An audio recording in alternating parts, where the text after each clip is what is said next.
Hey everybody, Jason Burmis here, and a lot is going on in the Epstein case. Why? Well, a lot of journalists, a lot of places are now sinking their teeth into this, filing FOIAs, and a lot of different things are coming out. From video depositions to new documentation of text messages and much more. And of course, the unsealing of many of these documents. But Epstein was in court today. So there's a lot to go over in that regard right here. And the headline here is pretty incredible. It will have 1 million pages of evidence, according to the lawyers. And let me say this. Obviously, this is a stalling tactic, but this case, this network goes on for a very long time. The harassment by Epstein and his lawyers on top of everything else spans well over a decade at this point. That's just one thing. And the court hasn't set a date for trial. They've said that basically, we'll see where it is in a couple months. We'll see what happens there. There's a lot of interesting stuff here, like I said.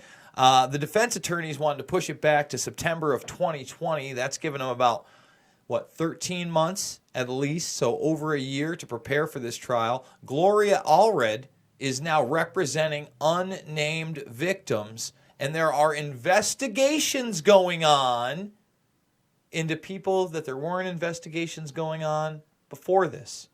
All that and more, and there's a lot in this video to go over. So in this article right here, let's start. Jeffrey Epstein's sex trafficking will have 1 million pages of discovery. That's incredible. Can you imagine those man hours? It's hard for me to keep up with what's out there today, including materials on devices seized from his Manhattan mansion, lawyers said today. And remember, we were told about the pictures that were in that safe. However, the devices obviously taken, the computers, the tablets, probably the USB sticks, et cetera, possibly CDs, DVDs, Blu-rays. We don't know. We just don't know. The sex offender financier was back in court on Wednesday as his defense attorneys duked it out with prosecutors over how quickly to go to trial. The prosecution has requested a June date, but the defense is fighting to delay until September 2020. So even a June date would give them almost a year. And I would think that that's more than fair.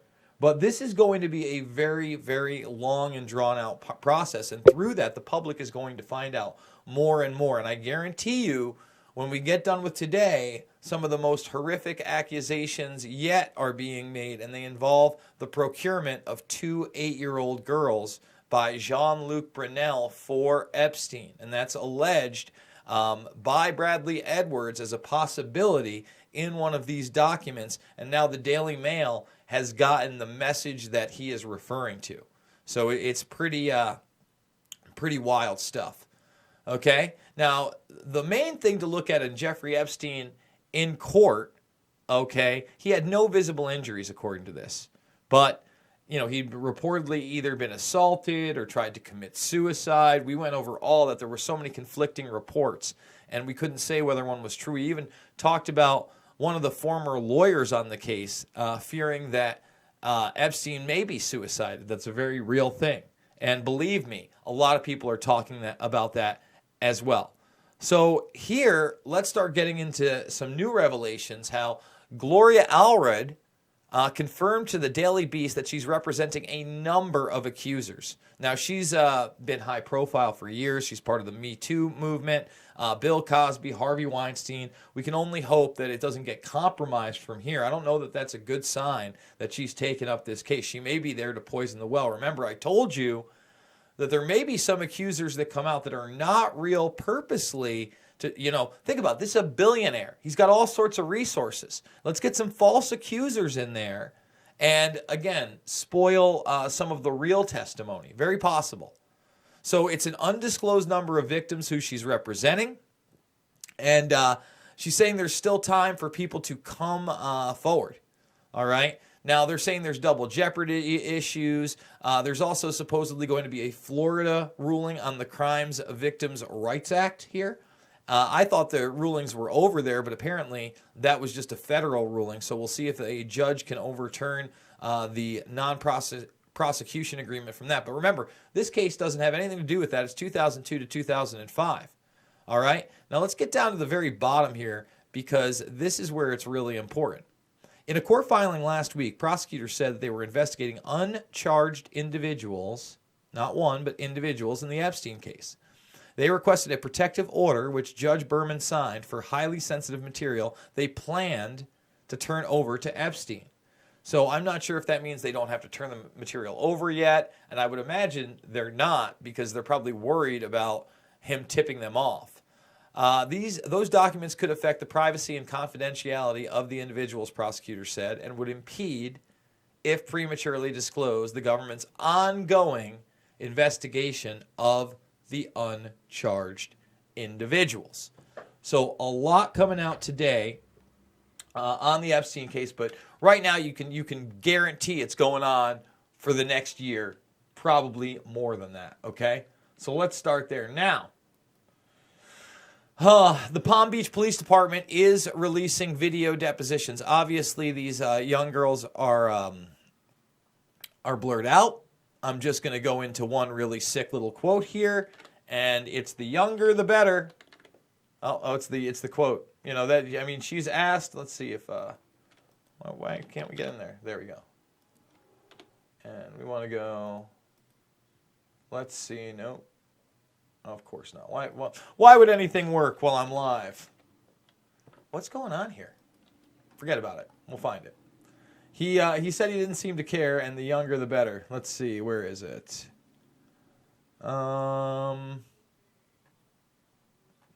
Here we go. A cop asks, did Jeff know anybody's real true age, or he didn't care? She replied, I don't think he cared. He told me, the younger the better. And that's where this is coming in.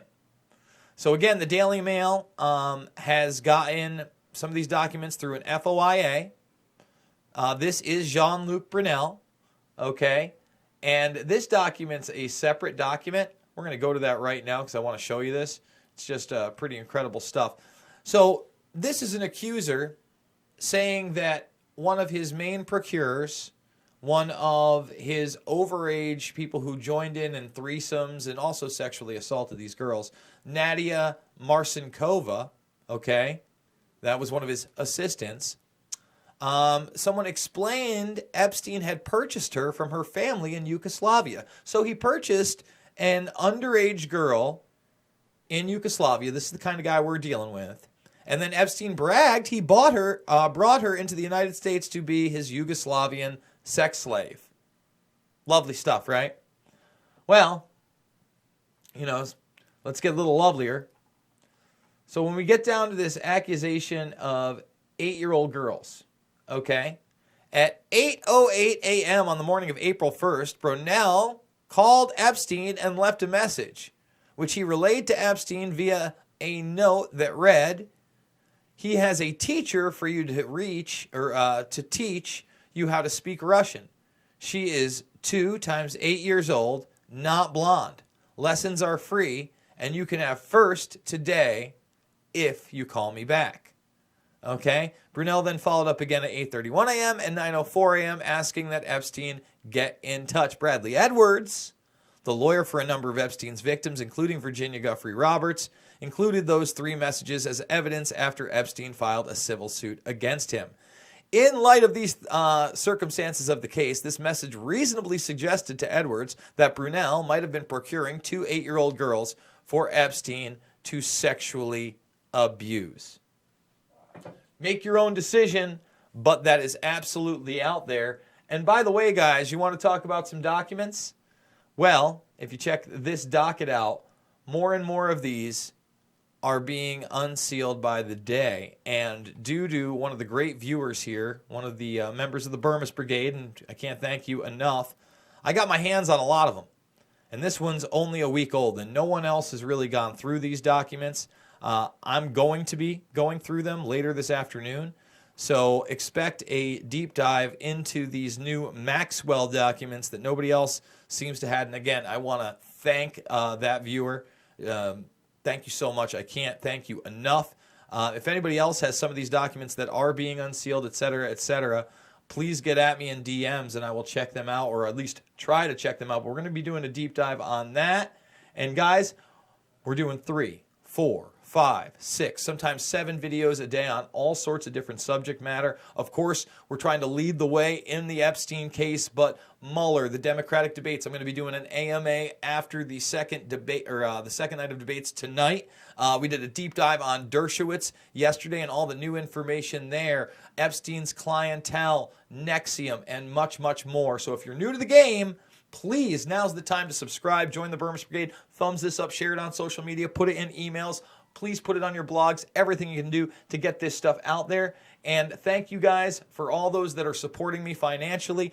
Without you, this wouldn't be possible. We are 14 days in, which is almost halfway through the month, and we're almost halfway there. We're about $400 shy. I know we're going to get there with your support. And I don't give you any bullshit.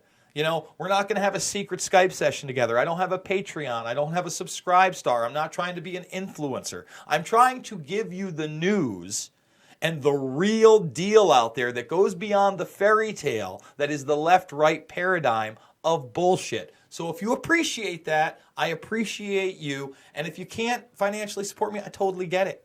You know, I get it 100%. Just share my stuff. Get the word out there. Talk to people. Be a human being and help the cause, everybody. And like I said, later on today, I will see you all on the flip side.